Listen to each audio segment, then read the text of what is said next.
At Wimbledon 2022, a girl from Tunisia created history, becoming the first Arab or North African player in the Open era to reach a Grand Slam final. Welcome to the Rich Rabbit, and today we'll be talking about the life journey of Ons Jabeur. Ons Jabeur was born on August 28, 1994, to Samira and Rida Jabeur in Qasr Halal, a small town in Tunisia.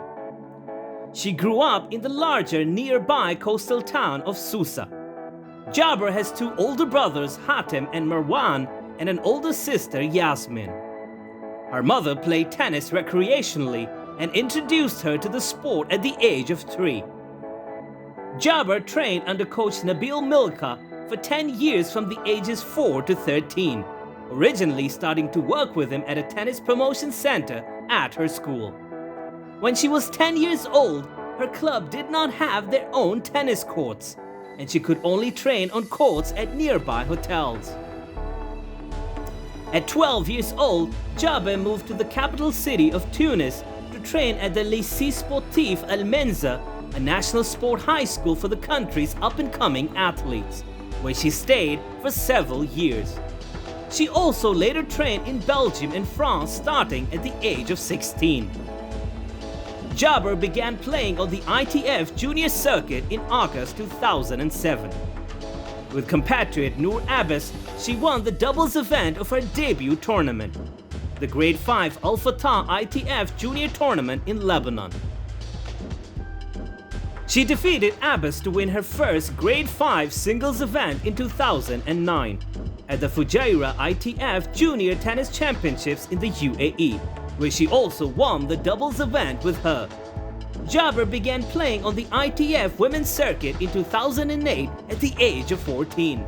In October 2009, she finished runner-up in both singles and doubles at a $10,000 tournament in Monastir near her hometown. She also entered qualifying at the French Open, but only won one match. Jabeur finished the year ranked number 260 in the world. After a slow start to 2013, Jabeur won her first 25K title in 2013 in Tunis. She entered the qualifying competitions at Wimbledon and the US Open, losing her opening match in both events. Jabeur stayed inside the top 200 for most of the next 3 years, but could not enter the top 100, reaching a career-best ranking of 118 in 2015. She continued to play a mix of ITF and WTA events, but played primarily at the ITF level. After losing in qualifying at the French Open and Wimbledon, Jabeur qualified for 2 Grand Slam main draws in a row, at the 2014 US Open and the 2015 Australian Open.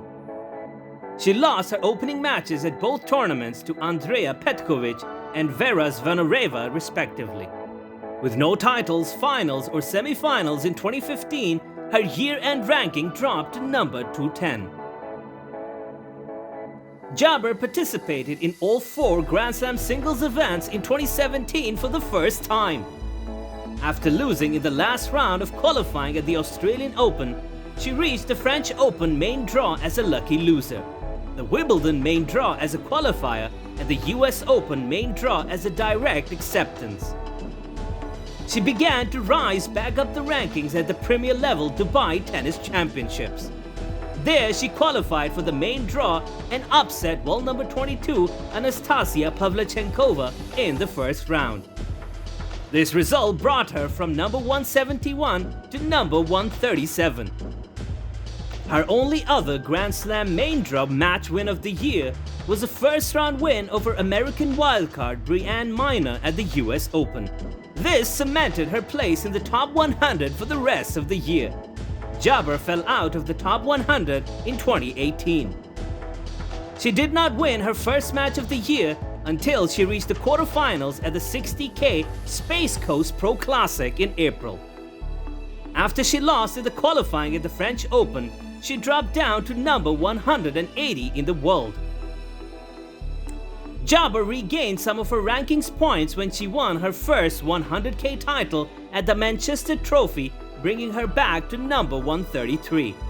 With this title, she also earned a wild card into the main draw at Wimbledon.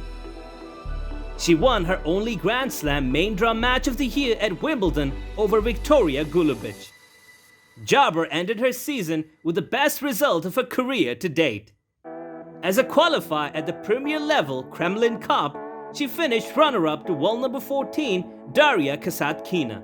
With this result, she returned to the top 100 at a career high of number 62 in the world. Jabeur played all 4 Grand Slam main draws for the first time in 2019 and stayed in the top 100 the entire year. She lost in the first round at the first 3 Grand Slam tournaments of the season.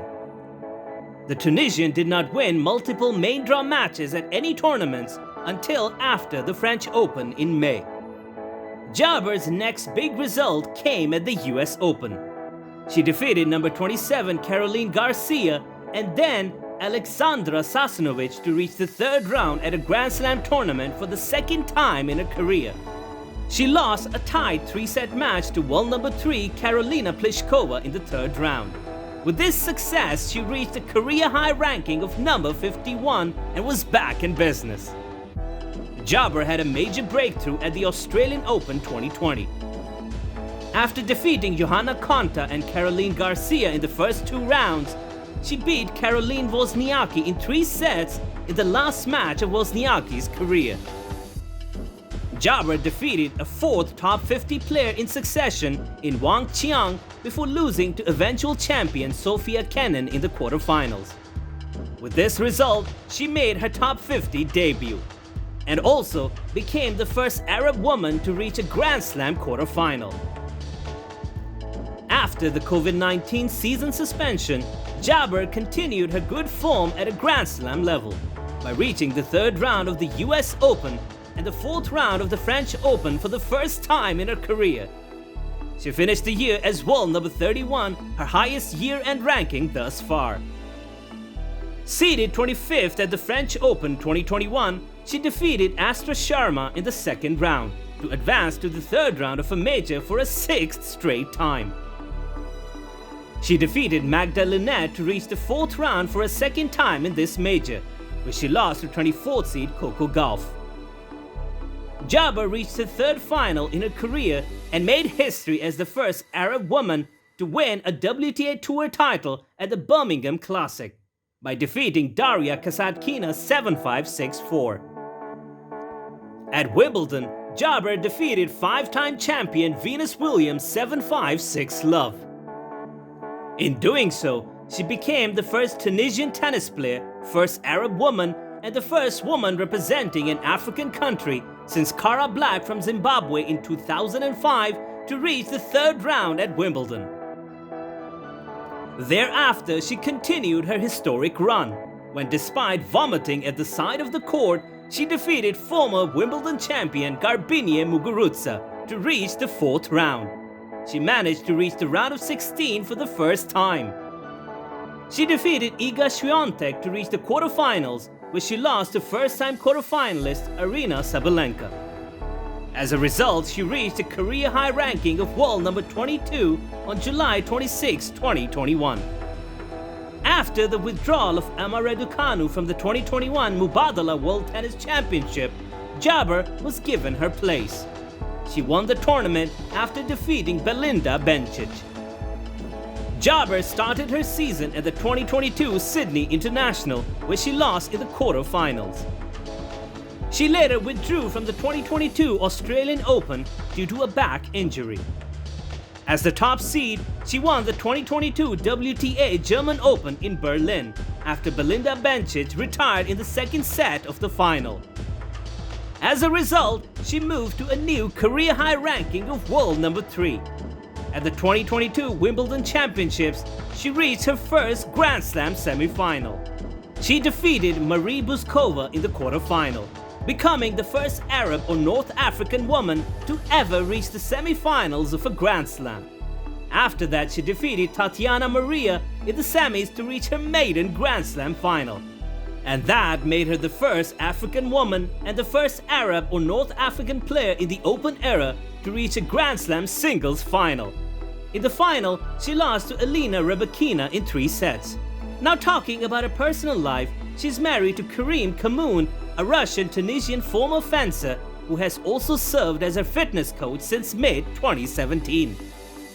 Her favorite tennis player as a child was American Andy Roddick. She plays football recreationally and is a fan of Real Madrid. Jabeur won the 2019 Arab Woman of the Year award in the sport category. And on that glorious note, it's time for us to call it a day. But we do hope that you liked the video and found it informative. Subscribe to The Rich Rabbit and don't forget to click the bell icon. Your valuable suggestions are very important to us, so do post them in the comment section. And I'll see you in the next video.